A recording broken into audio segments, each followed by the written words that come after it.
Bienvenidos entonces una vez más a nuestro tiempo juntos. Estamos hablando en este tiempo sobre los roles de la familia, los roles bíblicos de la familia en el hogar. Hemos estado viendo hasta ahora especialmente el rol de los hombres en las tardes de los domingos. Recordemos que estamos allí repasando un buen material de Lloyd Priolo, que pues me ha encantado y realmente ha sido de mucha bendición para mi vida. Se llama Un marido integral, una buena guía de estudio para todo hombre que quisiera así querer profundizar en lo que hemos estado viendo. Vimos la importancia de vivir con nuestras esposas de una manera comprensiva. Hasta ahora hemos visto esto. Vimos que para vivir con nuestras esposas de una manera comprensiva, pues es necesario que esto que se perdió por la caída, que es esta apertura de corazón a corazón, de ser una sola carne, pues pueda volver otra vez en Cristo, pueda volver a ser procurada esta unidad. Que nos podamos abrir completamente y vivir pues en un sentido desnudos delante de nuestras esposas para tener con ellas esta intimidad y esta comunión íntima, que es de lo que se trata realmente el matrimonio. Es un pacto de compañerismo. Vimos también, comenzamos viendo como los aspectos importantes acerca de la comunión bíblica, y hemos visto ya hasta ahora pues varias lecciones sobre que es una buena comunicación, y también vimos como los estorbos y vimos varias claves importantes para la comunicación. Pues una de ellas vimos que en toda comunicación bíblica es necesario empezar por el corazón, ya que de la abundancia del corazón siempre pues habla la boca.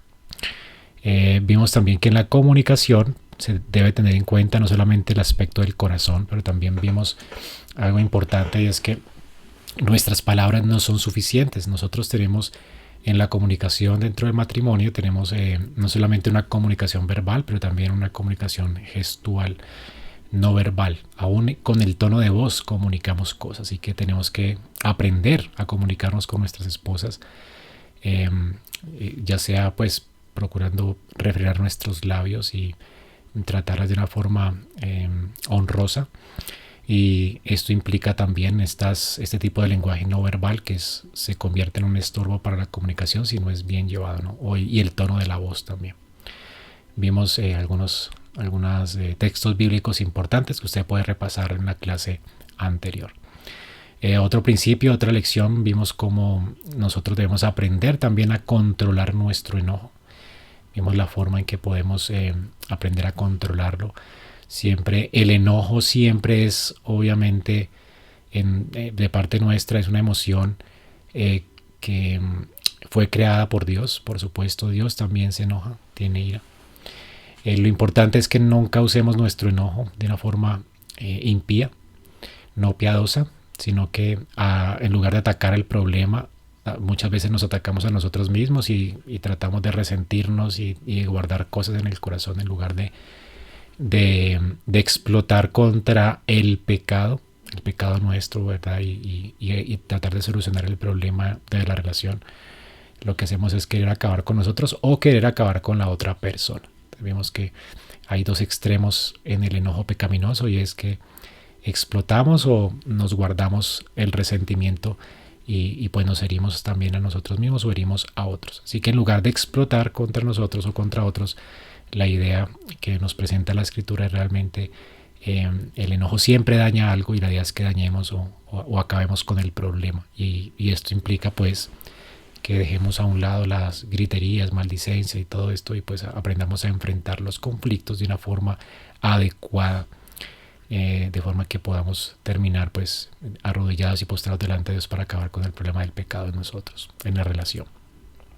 Otra lección importante, vimos algunas formas antibíblicas de comunicación, y pues allí quedamos, ¿no? Como nosotros nos comunicamos y muchas veces nos interrumpimos, aún como hombres fallamos en prestar atención a lo que nuestras esposas nos están diciendo. Nos metemos en una nebulosa y y hacemos de cuenta, y esto también es irrespeto y obviamente es un estorbo, una violación a la comunicación bíblica.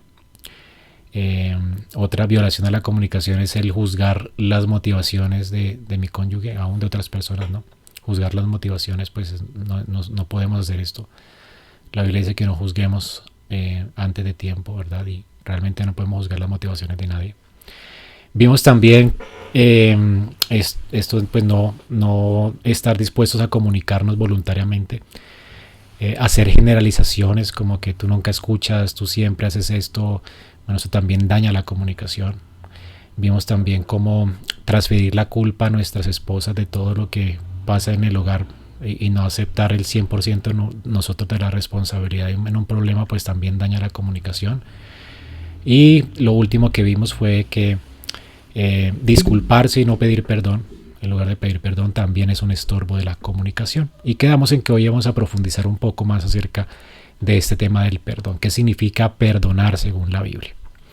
Sin duda la Biblia nos llama a todos a perdonar. De hecho, en la oración del Padre Nuestro dice: perdona nuestras ofensas, como también nosotros perdonamos a los que nos ofenden. Se da por sentado que el creyente perdona al que le ofende y por eso está pidiendo a Dios perdón de sus pecados. Así que la Biblia nos manda a perdonar. Perdonar es básicamente una respuesta adecuada a la gracia que hemos recibido de Dios. De hecho, es una ordenanza también para el creyente nacido de nuevo. Efesios 4:32 nos dice que nos perdonemos unos a otros, y la referencia para perdonarnos es así como Dios nos perdonó en Cristo. Es de esta misma manera que tenemos que perdonarnos. Ahora, ¿qué significa esto? Ahora, Dios en ningún momento está diciendo que se va a olvidar, ¿verdad?, del pecado nuestro. La Escritura nos dice en Isaías 43:25: yo soy el que borro tus transgresiones por amor a mí mismo, y no recordaré tus pecados. Perdonaré tu maldad y no recordaré más tu pecado. Jeremías 31:34 también dice que Dios no se acuerda del pecado. Por supuesto, Dios no tiene amnesia, Dios no sufre de amnesia.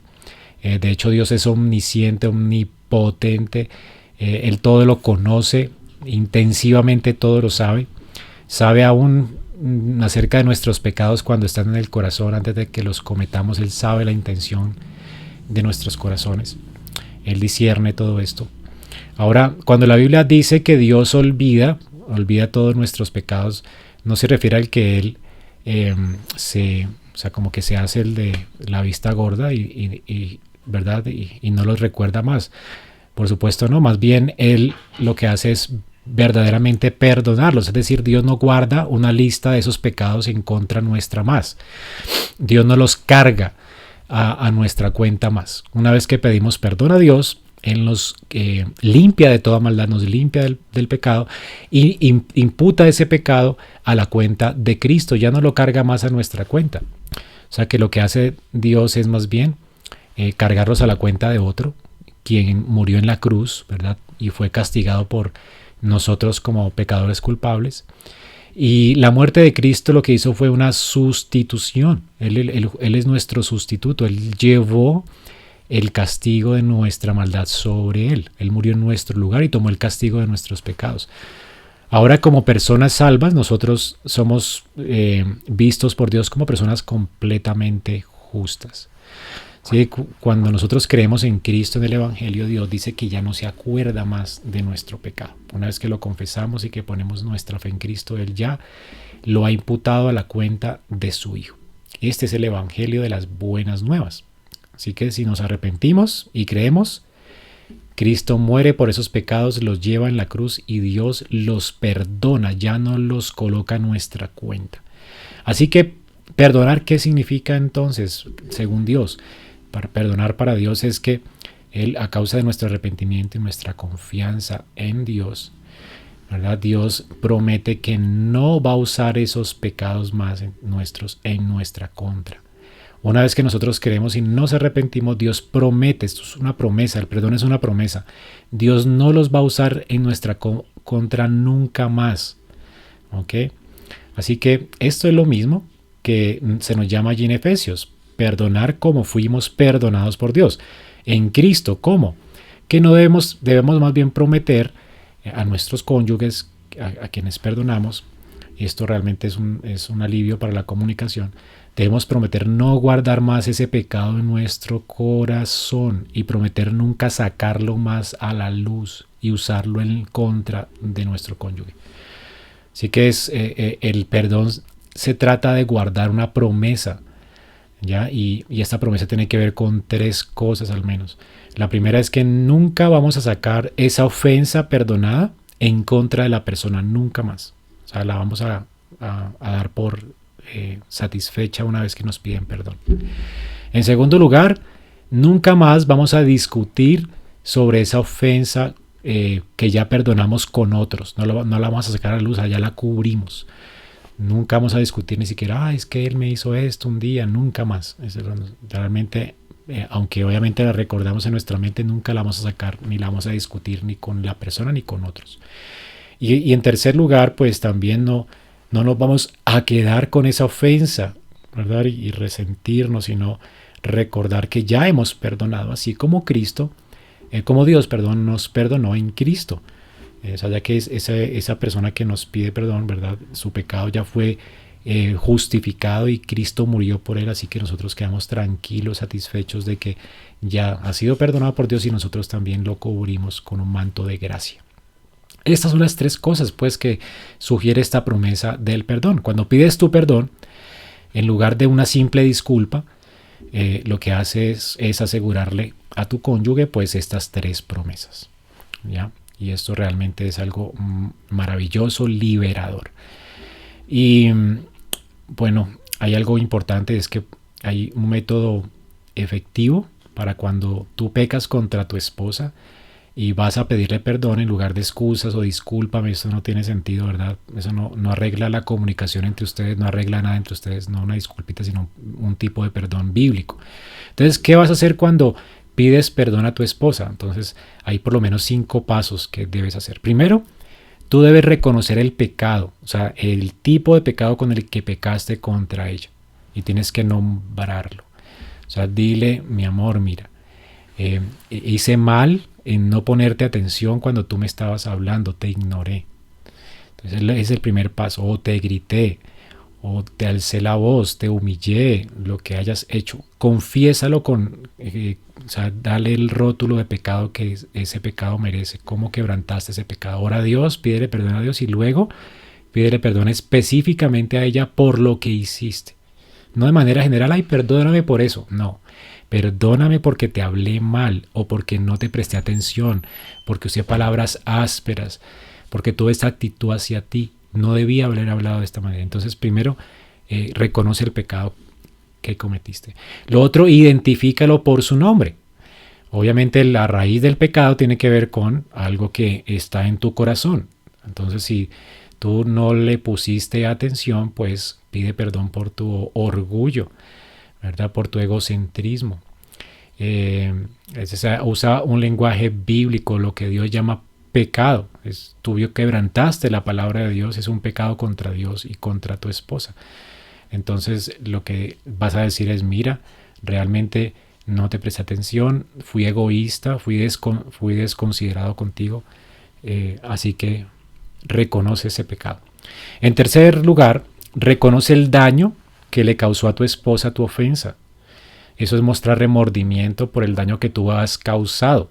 Por ejemplo, mi amor, de verdad yo lamento haberte lastimado y haberte rechazado con mi actitud de no prestarte atención. Entiendo que te lastimé y te rechacé y realmente te pido perdón por haberte lastimado y rechazado. En cuarto lugar, identifica esa conducta bíblica que tú tienes que reemplazar. El arrepentimiento no es solo de pedir perdón y ya, es confesar el pecado y apartarnos del pecado y hacer lo bueno. Entonces tú tienes que identificar una conducta bíblica alternativa para demostrarle a tu esposa que tú genuinamente estás arrepentido y que entiendes qué es lo que deberías haber hecho y qué es lo que debes hacer a partir de ahora. Entonces es lo que tú estás realmente dispuesto a demostrarle a tu esposa tu verdadero arrepentimiento, ¿sí? Porque Dios está cambiando tu mente y tú les estás comunicando a tu esposa que realmente reconoces tu pecado, reconoces que la ofendiste y reconoces que hay una opción bíblica, en una senda bíblica por la cual tú estás dispuesto a andar de ahora en adelante y a orar a Dios por eso. Entonces, ejemplo, tú le dices a tu esposa: mira, mi amor, debí haber apagado mi televisor o haber dejado a un lado mi celular cuando tú me estabas hablando, ¿ok? Y cuando tú me estabas diciendo que estabas atravesando por esa crisis nerviosa. Allí estás dando la solución a tu problema. O sea, tú no tienes que ver televisión o ver el celular mientras tu esposa te está hablando.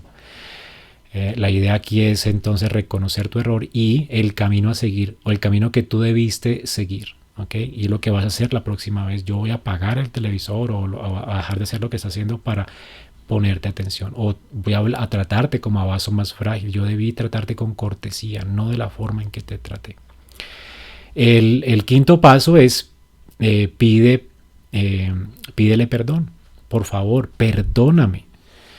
Y ya colocas obviamente la pelota en su cancha. ¿Me vas a perdonar? ¿Vas a obedecer a Dios y a perdonarme?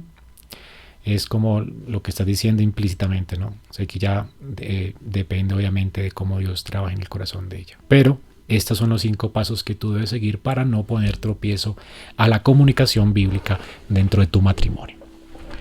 Otro enemigo, pues, de la comunicación también es cuando muchas veces pensamos que pasamos la ofensa por alto y la cubrimos, ¿verdad?, con amor, pero lo que hacemos es guardar como una lista de cosas por años, ¿verdad? Y realmente no estamos realmente perdonando y nos amargamos en nuestro corazón.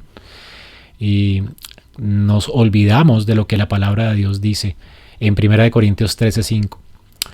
Dice que el amor no hace nada de indebido, no busca lo suyo, no se irrita y no, ojo con esto, no guarda rencor. Esto es otro estorbo de la comunicación. Cuando no perdonamos genuinamente y pensamos que perdonamos, pero realmente guardamos eso, guardamos un listado de cosas que nos hacen para sacarlo cuando menos la otra persona piense en contra de ella. Y esto realmente, pues, te vas a maltratar tú y obviamente vas a terminar pecando contra la otra persona. Así que una vez que tu esposa reconozca su pecado contra ti, una vez que realmente te pida perdón, pues perdónala realmente, ¿verdad? Entonces no debes sacar ahora eso que has enterrado para usarlo de nuevo contra ella. El amor nunca toma en cuenta el mal recibido. El amor no guarda rencor. Y esto es un estorbo para la comunicación. Otro estorbo para la comunicación en el hogar es la reprender. En Marcos 14:35 se usa esta palabra. Dice que Jesús estaba en Betania, sentado en la casa de Simón el leproso. Vino una mujer con un frasco de alabastro de perfume muy costoso de nardo puro. Ella rompió el frasco, lo derramó sobre la cabeza de Jesús, pero algunos que estaban viendo ahí se estaban indignando y se decían unos a otros: ¿para qué ha hecho este desperdicio de perfume esta mujer?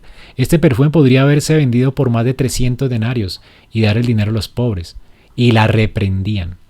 O sea, la trataron de manera áspera. Reprender en una mejor traducción, aunque pues no se traduciría así, porque se entiende en el español, en el griego sería como esta persona resopló con ira o la trató con ira. Sí, es decir, que comenzó a regañarla de manera violenta. Así que reprender es regañar a alguien de una manera violenta, con un tono violento. La palabra entonces tiene este significado de resoplar, ladrar, aullar. Reprender es esto, ¿no? Es como tener un espíritu o un temperamento que no está bajo control. Y la esencia de la reprensión es que salen del corazón, por supuesto, hacia la boca palabras hirientes. Se expresan sentimientos fuertes que deberían de haberse mantenido bajo control. Palabras groseras o heces. Entonces, si tú reprendes a tu esposa, de verdad, la manera en que debes hablarle no debe ser esa, no violenta. En Proverbios 15:1 dice que la suave respuesta aparta el furor, mas la palabra hiriente hace subir la ira. Esto es un estorbo gravísimo contra la comunicación. Así que la comunicación que debes tener con tu esposa siempre debe ser con gracia, sazonada con sal. Esa es la orden que nos da la palabra de Dios en Colosenses 4:6. Sea vuestra palabra siempre, no algunas veces, siempre. No depende de la circunstancia, no siempre. Siempre sea vuestras palabras con gracia, sazonadas con sal, para que sepáis cómo debéis responder a cada uno. Así que no tenemos derecho a tratar a una persona con ira. ¿Ya? Y esto es un estorbo de la comunicación y pues en el hogar mucho más, ¿verdad? Otro estorbo de la comunicación es degradar a nuestras esposas. Hay muchas formas de degradar a nuestras esposas, ¿no? Se puede degradarla diciéndole como, es que tú no puedes hacer algo bueno. Esto es degradarla. O ¿por qué no le preguntas a tu mamá cómo hacer bien esta comida? Oye, veo que tu madre nunca dejó los platos allí toda la noche en el lavadero, pues, en el fregadero. Oye, tú eres la mujer más malagradecida que he conocido. No sé cómo puedes ser mi ayuda idónea. Todo esto es degradar a una esposa. Ahora, Santiago 4:11 nos prohíbe esto. La escritura nos dice, hermanos, no habléis mal.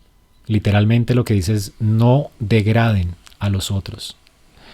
El que habla mal de un hermano o juzga a su hermano, habla mal de la ley y juzga la ley. Pero si tú juzgas la ley, no eres cumplidor de la ley, sino juez de ella. Efesios 4:29. No salga de vuestra boca ninguna palabra mala, sino la que sea necesaria para la edificación.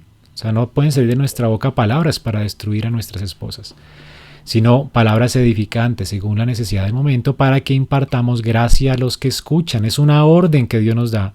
Así que si tú degradas a tu mujer de la forma en que te expresas mal hacia ella, sea con apodos, con expresiones despectivas, con insinuaciones grotescas de ella, acerca de ella, con comentarios que la humillen, con preguntas humillantes, con comparaciones, comparándola con otra mujer o con tu mamá o con la mamá de ella injustas, con sarcasmos hirientes, con un lenguaje soez. Bueno, todo esto cae bajo la prohibición de estos versículos bíblicos. El Señor nos dice que debemos tratar a nuestras esposas como a vasos más frágiles, no como a basura, donde depositamos nuestras palabras grotescas. Otra cosa importante para no estorbar en la comunicación y pues mantener la intimidad en el hogar es la aspereza. Es un estorbo gravísimo. La aspereza o el trato áspero, el trato malo. En la Biblia hay un ejemplo de esto. Por ejemplo, en 1 Samuel 25:13 nos habla de Nabal, el esposo de Abigail. Nos dice que el hombre se llamaba Nabal y su mujer se llamaba Abigail, y la mujer era inteligente y de hermosa apariencia, pero el hombre, su esposo, era áspero y malo en su trato. Entonces, realmente fue un hombre bien malo y malo en sus tratos, aún con su mujer. Entonces, algunos hombres tratan, de hecho, a sus mujeres peor que lo que Nabal trataba a su esposa, y yo creo que Nabal puede avergonzarse de escuchar a algunos hombres tratar a sus mujeres. ¿Cómo usted sabe que está siendo áspero con su esposa? Bueno, hay una manera específica en que usted se puede saber con certeza que se está sobrepasando con la autoridad que usted tiene sobre su esposa. O sea, ¿cómo? Hay algunas manifestaciones muy comunes de autoridad déspota o áspera con la esposa. Por ejemplo, una manifestación común de dureza o de maltrato hacia una mujer es no estar dispuesto como esposo a darle a su mujer lo que ella solicita, o sea, no suplir sus necesidades. Entonces, si ella necesita, por ejemplo, algo de ponerse o algo de colocarse, pues entonces no está dispuesto a ofrecérselo, ya sea porque estés enojada, como que, no, tú no lo mereces, entonces ella no te va a dar como para lo que, o sea, si tú estás trabajando y ella no, y ella está cuidando de su hogar, pues dele lo que ella realmente necesita y está solicitando. O sea, tú no puedes negarle a ella la provisión que ella necesita. O sea, hay esposos que castigan a sus mujeres, ¿verdad? No dándoles el mantenimiento necesario y además lo que ella necesita para ella, ¿no? Eso es abusar de su autoridad, ¿verdad? Ceder a sus peticiones de mala gana, con queja, como con renegando, porque ella siempre pide o algo así, ¿no? o negarles el permiso de cuestionar tus decisiones. O sea, si una esposa es la ayuda idónea de uno, pues ella tiene todo el derecho de cuestionar las decisiones que uno toma. Y pues no le podemos negar ese permiso. Estar también descontento con la forma en que ella cumple sus responsabilidades. Es una forma de ser áspero. Y estar quejándose constantemente de ella porque no hace esto, porque no hace esto, porque no hace esto. O sea, quejarse y estar descontento.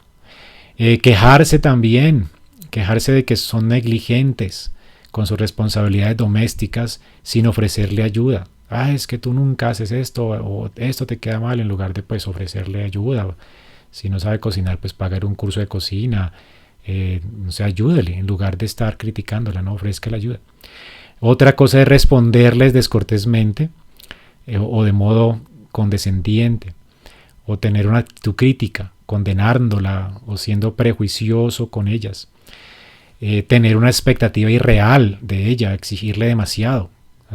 Cada uno tiene que conocer las limitaciones y las capacidades de su mujer, y exigirle más de lo que ella puede dar, pues también es ser déspota.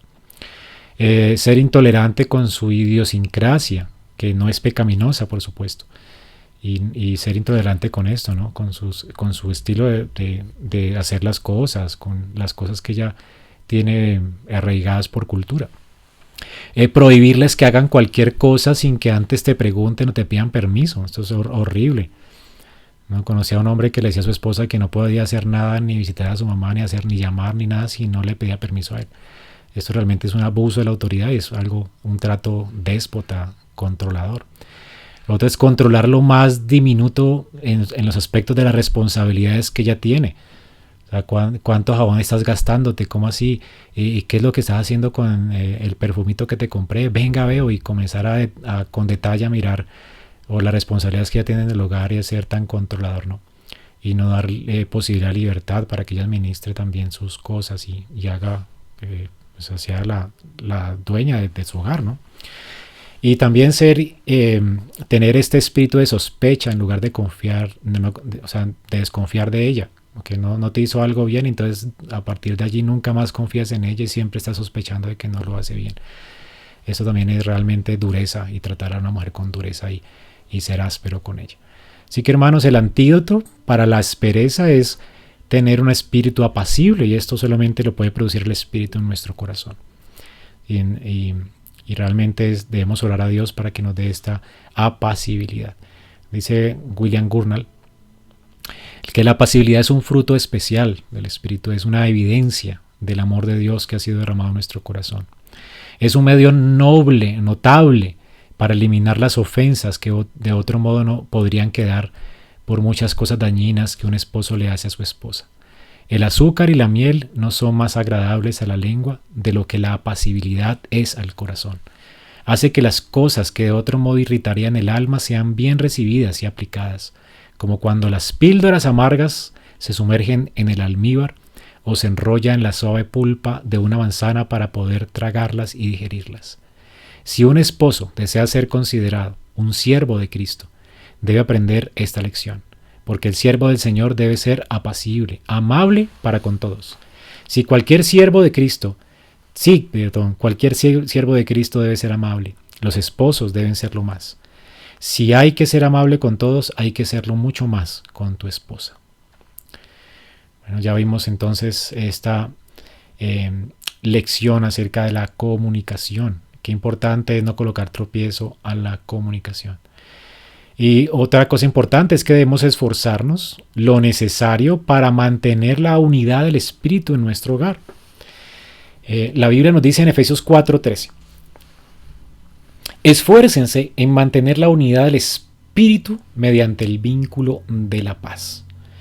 Algo importante de entender es que Dios no quiere, por supuesto, que haya conflictos sin resolver en medio de sus hijos.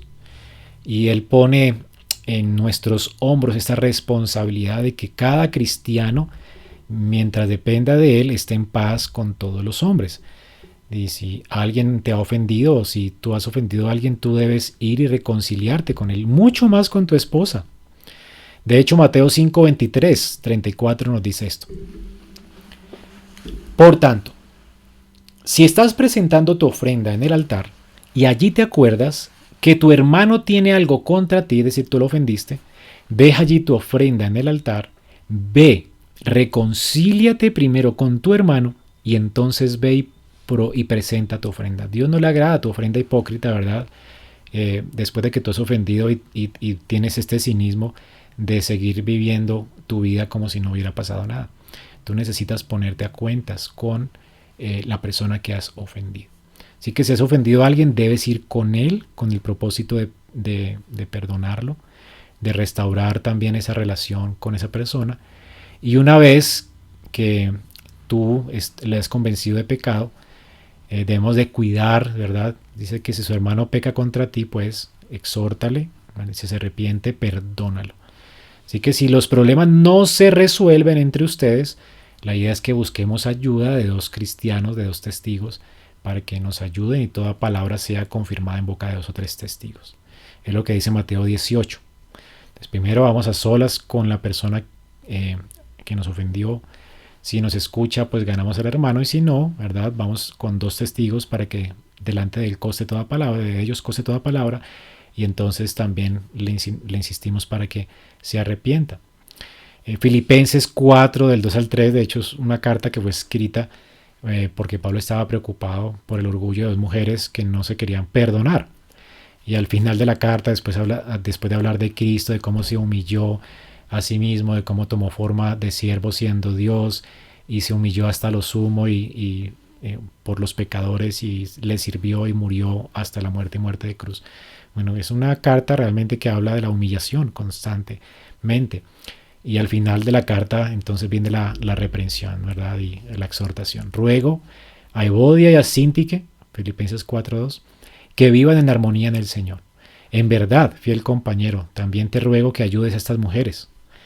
Es como que ellas no estaban entendiendo lo que Cristo hizo por ellas y no estaban queriéndose reconciliar. Ahora, ellas dice que habían luchado con Pablo en la causa del Evangelio, junto con Clemente y los demás colaboradores míos, cuyos nombres están en el libro de la vida. Y él les ruega a estas 2 mujeres que vivan en armonía en el Señor. Les recuerda pues lo que hizo Cristo, cómo se humilló por amor a nosotros, se hizo siervo para poder restaurar esta relación que teníamos rota a causa de nuestra maldad contra él. Cristo, que era el ofendido, tomó la iniciativa para esto y se humilló para reconciliarnos con él. Así que esta es la regla, hermanos. Es obligatorio, pues, si somos cristianos verdaderamente, que si tenemos problemas en el matrimonio o aún en la iglesia, pues debemos usar todo lo que esté a nuestro alcance para mantener la unidad. No solamente en la iglesia, pero más en nuestro hogar. Así que no debemos dejar que el sol salga sobre nuestro enojo. Debemos buscar la paz y seguirla. Y debemos hacer todo cuanto dependa de nosotros, según Romanos 12:18, si es posible, en cuanto dependa de vosotros, estad en paz con todos los hombres. Y si no puedes resolver tu conflicto de manera bíblica con tu esposa o con otro cristiano, la idea es que te encuentres con 2 hermanos de la iglesia, sabios, ancianos de la iglesia preferiblemente, con los que tú te puedas poner de acuerdo para resolver tus conflictos de manera bíblica. Y hazlo en un tiempo razonable. Ahora, de tarea, la idea es que usted pueda tener allí, ahí les mandé un inventario acerca de cómo llevar una verdadera comunicación bíblica fluida en el hogar. La idea es que usted haga esta evaluación, primero usted mismo. La idea es que usted pueda evaluar si usted debe dar una idea de qué tan bíblica está siendo tu comunicación con tu esposa. Hazlo tú solo, en oración. Por tu cuenta primero. Entonces hay una lista allí con puntos. Entonces vas a puntuarte tú mismo si haces esto casi nunca, o pocas veces, o algunas veces, o frecuentemente, o casi siempre.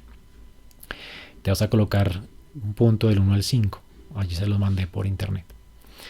Y entonces coloca allí tu calificación y luego pide a tu esposa que te califique.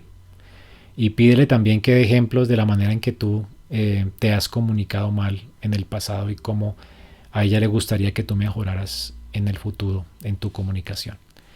Así que haz esto por lo menos con 5 cosas que ella quiere que tú cambies y comienza a orar por eso con ella y pídela ya que te ayude en el futuro, que te llame con amabilidad y con, obviamente, sin violar estas cosas que vimos de la comunicación bíblica, que ella pueda hablar amablemente, con ternura y con amor acerca de estas cosas con las cuales estás luchando. Y pídele también que se prepare para sugerirte alternativas bíblicas en caso de que tú no sepas cómo manejar la situación. Entonces ahí hay una lista de cosas que tú pudieras colocar en tu inventario. Por lo menos 20 cosas en cuanto a la comunicación. Uso palabras inapropiadas al hablar a mi esposa. Uso inflexiones o tonos de voz inapropiados. La idea es que apliquemos lo que hemos visto hasta acá, ¿no? En nuestra comunicación. Estoy usando expresiones faciales inapropiadas, pecaminosas al hablar. No estoy mirando a mi esposa cuando hablo con ella. No la estoy tocando lo suficiente cuando hablo con ella, o sea, con ternura, con afecto. Exploto con facilidad, dejo salir mi ira cuando hablo con ella. Me cierro, es decir, me guardo el enojo. Estoy siendo alguien amargado en lugar de hablar y atacar el problema. Interrumpo cuando mi esposa me está hablando, siendo grosero. No presto atención cuando ella me está hablando. Juzgo sus motivaciones en lugar de juzgar sus actos. Parece desinteresado, indispuesto a hablar con ella. Generaliza demasiado cuando hablas con ella. Siempre, siempre haces esto, siempre, nunca. Te pasas o le pasas a ella la culpa de tu responsabilidad. No asumes 100% tu responsabilidad. No le pides perdón. Simplemente dices, ay, perdón, discúlpame ya. Pero no le pides perdón bíblicamente como vimos hoy. Entierras las cosas y las sacas después de haber prometido perdonar. La reprendes, eres duro con ella. La insultas, hablas de manera áspera o eres áspero en tu trato con ella.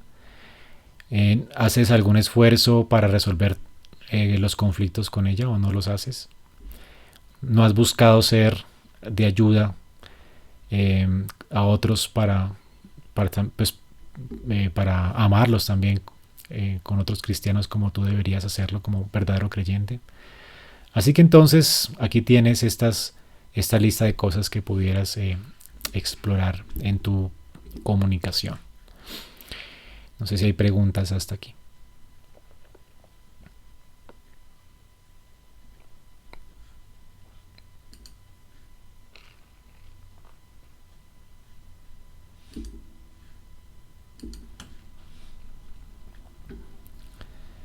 Si hay preguntas, pueden abrir sus micrófonos o también los que están allí en Facebook por el chat pueden hacerlas.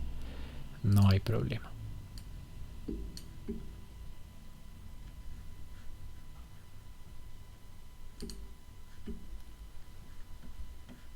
Ok.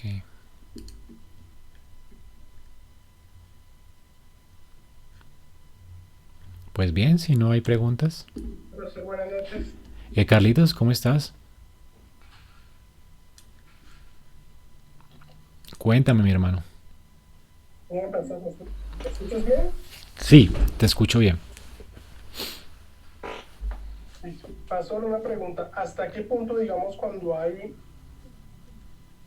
problemas en la comunicación y sentimos que como pareja, digamos, uno no se está entendiendo, hasta qué punto es bueno o es malo que un tercero intervenga para conciliar o tratar en esta falta de comunicación? Pues es apropiado si no pueden manejar esto, ¿verdad? Y por lo menos no son capaces de hacer con paz el ejercicio que estamos viendo acá, de poder sentarse, hablar sobre el problema, ver la forma en que ustedes pudieran mejorar, pues es bueno buscar ayuda, ¿no? Recordemos lo que vimos, ¿no? Una de las cosas importantes para aprender a estar en paz con otros es que si no podemos solucionar el problema, pues solos podemos buscar un consejero o un mediador para que nos ayude a tratar ese conflicto. Ese sería lo más bíblico, ¿no? la idea es no seguir con el conflicto, sino acabar con él. Porque o acabas con o el conflicto acaba con tu matrimonio. Pastor, quiero complementar eso cuando digamos, ¿qué pasa cuando digamos, hay falla en la comunicación? Una persona cree, digamos, una de las parejas cree que sí necesita buscar ayuda y la otra cree que no. O sea, ¿qué pasa cuando hay esa discrepancia? Que de pronto creen que hay que buscar y otro cree que no. ¿Hasta qué punto quién de los dos es acertado y qué se debería hacer al respecto? Pues si alguno de los dos ve que no está mejorando nada, ¿verdad? Debe ser lo suficientemente maduro para humillarse delante de Dios, rogar a Dios para que Él pueda inclinar el corazón del otro para que esté de acuerdo en buscar ayuda. O sea, creo que ambos tienen que estar de acuerdo en ir en buscar ayuda, ¿no? Y la idea es que Dios realmente responde nuestra oración. O sea, que nos ayude a combatir el problema juntos o que incline el corazón del otro para que busque ayuda. Ahora, también depende del problema, Carlos, porque pues si ya hay un pecado latente que está minando, o sea, por ejemplo, estamos hablando aquí de pecados que son difíciles de tratar. Por ejemplo, que un hombre sea áspero con su esposa. Pues si esto es algo reiterativo en el hogar y nunca se soluciona, el hombre nunca pide perdón, no se humilla, no está procurando cambiar lo malo que está haciendo por lo bueno, y realmente es un problema de ustedes, es necesario que ambos, pues que el que está afectado, pues hable en la iglesia con el pastor, aunque el otro no esté de acuerdo, porque ya hay un pecado que está realmente haciendo que el nombre del Señor sea blasfemado, ¿verdad? Entonces, si uno de los dos está realmente pues notando el problema y viendo cómo está siendo el nombre de Dios blasfemado por causa de la conducta de su cónyuge, pues él debe denunciarlo a los ancianos de la iglesia y buscar ayuda para que los ancianos llamen a cuentas al hombre o a la mujer y esto se arrepienta. Y si la persona no se arrepiente, pues debe ser, después la iglesia debe orar, ser informada y orar por la persona, y si no se arrepiente, pues debe ser expulsada de la iglesia. ¿Ok? No la podemos considerar verdadera creyente o verdadero creyente. O sea, el punto es que si yo amo a mi esposa, pues voy a hacer lo necesario. Si veo que hay un problema y que no quiere cambiar y que las cosas no cambian, pues hay que tratarlos de una forma bíblica. Y esta es la forma bíblica que el Señor nos dice en Mateo 24.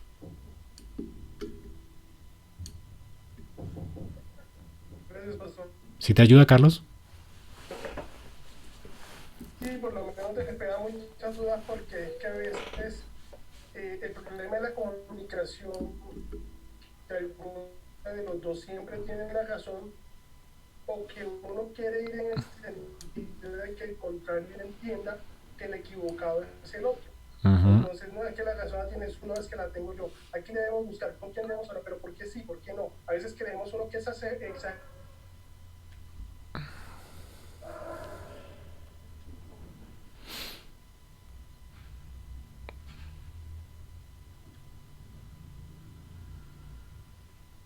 Ok, Carlitos, te comprendo, mi hermano. Y sí, definitivamente, Carlitos, es importante también entender que, o sea, depende, sí, como te dije, depende de la gravedad de lo que esté ocurriendo, ¿no? Yo puedo tener desacuerdos con mi esposa y tratar de solucionarlos y seguir intentándolo, pero no son cosas que realmente pues pongan en peligro el alma del otro o algo así. Pues allí uno puede solucionar y orar por el otro para que se puedan solucionar los problemas y los conflictos y pueda mejorar la comunicación en el hogar. Pero si son cosas que ya realmente están afectando no solamente la armonía del hogar, sino el alma de la otra persona, y son pecados graves, pues debemos siempre tratarlos de una forma bíblica para poder solucionar el problema, el conflicto. Sí, eso es importante. Buenas tardes, ¿tendremos perdón por portarnos mal en nuestro hogar? ¿Tendremos perdón por portarnos mal en nuestro hogar? Pues siempre que pidas, o sea, que tú te arrepientas y pidas perdón, pues por supuesto, tienes perdón de parte de Dios, por lo menos. No quiere decir que el cónyuge esté obligado, o sea, que esté obligado a hacerlo, ¿no? Entonces, claro, si una persona peca contra su cónyuge, tiene que entender, pues primero que si se arrepiente de sus pecados y pide a Dios perdón de sus pecados, pues Dios lo perdona. Y esto trae una libertad increíble. Lo otro es que tiene que pedir perdón después a su cónyuge y por supuesto está en manos del cónyuge pasar por alto el pecado y perdonarlo, ¿no? Mientras esté genuinamente arrepentido, siempre, si es un creyente, pues va a perdonar. Por supuesto, si la persona no está dispuesta a perdonar, pues es parte pues, de las dinámicas de la vida en medio de un mundo caído, ¿no? Muchas veces hay personas que les va a costar mucho perdonar y pues son parte de las consecuencias de la caída, de no contemplar realmente la gracia de Dios, ni estar dispuestos a actuar como Cristo nos amó, ni estar dispuestos a amar como Cristo nos amó. Y realmente eso es una gracia, ¿no? Que podamos aprender a perdonar como Cristo nos perdona, es una gracia de parte de Dios. Entender el Evangelio y entender cómo hemos sido, o sea, se nos ha perdonado una deuda tan impagable, es una gracia increíble. Pero hay cónyuges que no tienen esta gracia y por supuesto van a vivir resentidos y puede ser que hasta una relación se pueda dañar a causa de una ofensa nuestra. Pero pues son parte de las consecuencias de este mundo caído. Pero sin duda, si tú te arrepientes y te apartas de parte de Dios, por lo menos siempre vas a alcanzar misericordia. Eso no garantiza que tu cónyuge te vaya a perdonar, porque estamos viviendo en un mundo caído, por supuesto, y pues el perdón solamente es posible para una persona que está en Cristo. Espero haber respondido tu pregunta. Y hay que ser pacientes, ¿no? Con nuestros cónyuges, porque pues si nosotros pecamos contra ellos, pues ellos son pecadores también y les va a costar también perdonar y Dios tiene que convencerlos también de perdonar como Cristo nos perdonó. Entonces, a causa de la caída hay que ser también pacientes como Cristo ha sido paciente con nosotros. Y si nosotros fuimos los pecadores, pues ¿qué vamos a demandar que nos perdonen? Pues como absurdo. Perdonar es una gracia inmerecida. A recibir el perdón, pues es una gracia inmerecida, que solo puede otorgarnos aquel que ha sido salvado por la gracia inmerecida de Dios. Con mucho gusto, Pedro. ¿Alguien más quisiera preguntar algo?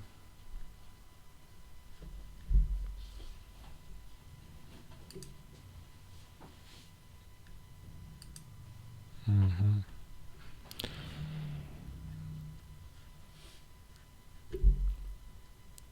Muy bien. Bueno, mis hermanos, si no hay más preguntas, vamos a despedirnos por esta noche. Les recomiendo ahí la tarea para que puedan hacer su evaluación acerca de cómo están en el hogar con la comunicación. Esto les podría ayudar un poco, ¿no? Dentro de 8 días, entonces, vamos a continuar con el tema acerca de cómo amar a tu esposa, cómo amarla y ya vimos cómo comunicarnos con ellas, cómo vivir de manera comprensiva con ellas. Ahora pues vamos a mirarle el segundo mandamiento que Dios nos ordena a los esposos y es amar a vuestras mujeres como Cristo amó a la iglesia y todo lo que significa, lo que implica esto. Así que prepárense y oren a Dios para que pues el Señor nos transforme por el poder de su palabra. Un abrazo para todos, espero que Dios bendiga su palabra en sus vidas, oro para que el Señor en su infinita gracia nos transforme y permita que en nuestros hogares se pueda experimentar su gracia, que podamos ofrecernos y darnos perdón bíblico y que podamos mejorar en nuestra comunicación. Si no vieron el mensaje anterior, les recomiendo que lo puedan ver en YouTube o en Facebook y se pongan al día, pues realmente estamos avanzando sobre este tema y la idea es que usted no se quede atrás y pueda hacer sus tareas. Un abrazo para todos, bendiciones y bueno, que pasen una feliz noche. Muchas gracias.